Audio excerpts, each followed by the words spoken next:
Welcome Rena to the interview. May I please ask to introduce yourself, a bit about your background, what you do, and what your activities are in the community? Yes, thank you very much, Moy and APCOM for the opportunity for the interview. My name is Rena Janamnuaysook. I'm a program manager. I'm working for transgender health program at the Institute of HIV Research and Innovation based in Bangkok. And my roles and responsibilities are to oversee and to manage the transgender health research projects, as well as the Tangerine Community Health Clinic that we are serving transgender populations. Are you an expert in a certain field about transgenders for people who don't know you? Are you specialized in something? It's not only my expertise, I think it's my team's expertise that we are running a transgender health clinic, and that's called the Tangerine Clinic. And I think it's kind of our expertise in the past 5 years that we are serving the transgender clients. What was life like before the COVID took place, and what has changed now for you and your work? Um, I think before the COVID happened, we were planning to work with other organizations in many countries in our regions, and especially we were planning to travel to Nepal, to Myanmar, to the Philippines to set up a transgender health clinics like in Bangkok. But when the COVID outbreak took place, I think it's really preventing us even from now to provide technical assistance and in-person trainings and capacity building intervention to the organization partners that we are working with. And everything has become through online platform, which is not the best way to perform right now. But I think we have no options. So I think it is the available option that we can do to provide support to our community partners in other countries. If you say that you had to look for other ways, other platforms, can you give me an example? I think Zoom meeting is the answer right now. We conduct a virtual online technical assistant through Zoom mainly, and sometimes it takes place by team, Microsoft team, and it was um, communicated via email communications as well. But I think it's very difficult and challenging when it came to the point that you have to translate into the local language. When you conducted training and it is involved with the clinical terms and technical terms. Do you know the reaction from the people in your community when you say I work with transgender people? What was their reaction with the COVID? No, I personally don't receive any reaction when they know that I'm working with the transgender population. But do you know the reactions around you from people when the COVID happened? How did people respond? Do you mean the transgender communities or my? Yes, the transgender communities. I think they found it very difficult, especially our transgender clients at the clinic. They found it very difficult to access to services, and especially when it came to the economic status and factors that contributed them to access to the routine health services. And many of them, they had to return to their hometown.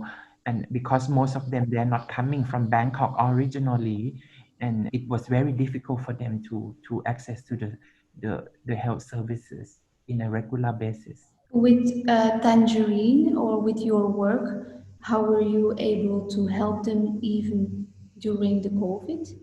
For the Tangerine Clinic, we rapidly integrated um, telehealth services um, in order to reach to those in need. Especially we for example, we did the online tele consultation with the transgender individuals who are seeking help in terms of health services, and we also do the PrEP delivery and ART delivery through the postal services or even the Grab bike if they are based in Bangkok. So I think we wanted to ensure that they adhere to the drugs, they have the drug supply sufficient um, during the COVID-19 outbreak. And I think it has been integrated as part of our routine services right now.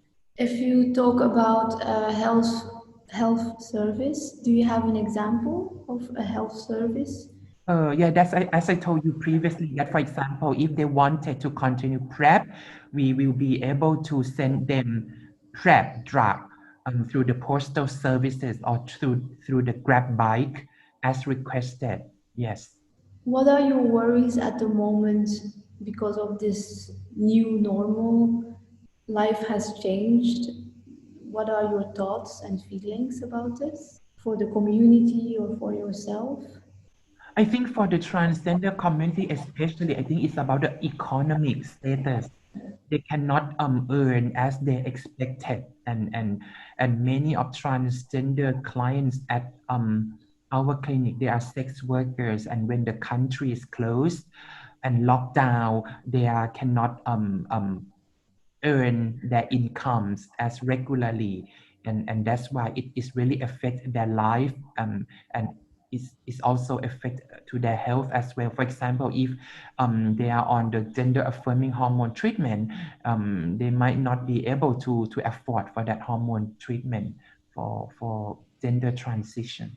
Besides providing service, do you also give them like counseling or mental assistance because of the We, COVID? we also provide them the mental health support and referral as needed. And we actually provide the mental health screening at our clinic. And if they are in need of any treatment or any further consultation with the psychiatrist or psychologist, we also refer them to meet with the specialist. So you said you started working more online, for example, with Zoom.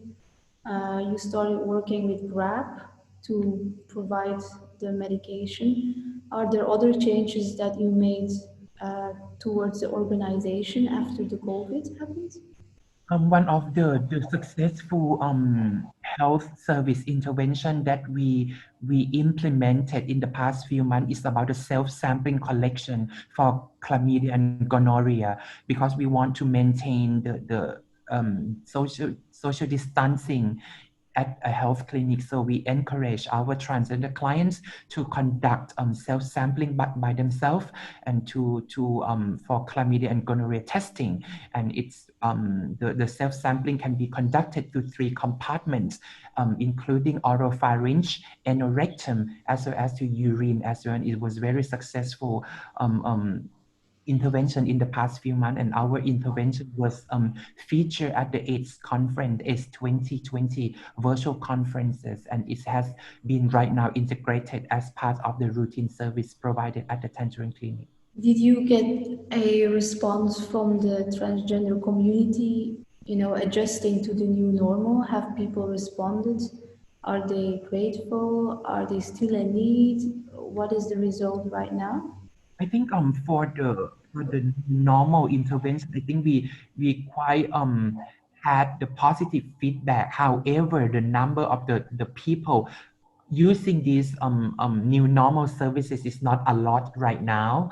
And people, I understand that people, they are coming back to Bangkok, and they started returning to the clinic, and many of them, they prefer to meet with our healthcare team in person. So I think health online intervention is offered as an option. However, I understand that many transgender clients, they really wanted to meet with their transgender counselor. They wanted to meet with their medical doctors if they have any if they wanted to seek any help. So I think online intervention has been offered as part of the option. It's not mandatory.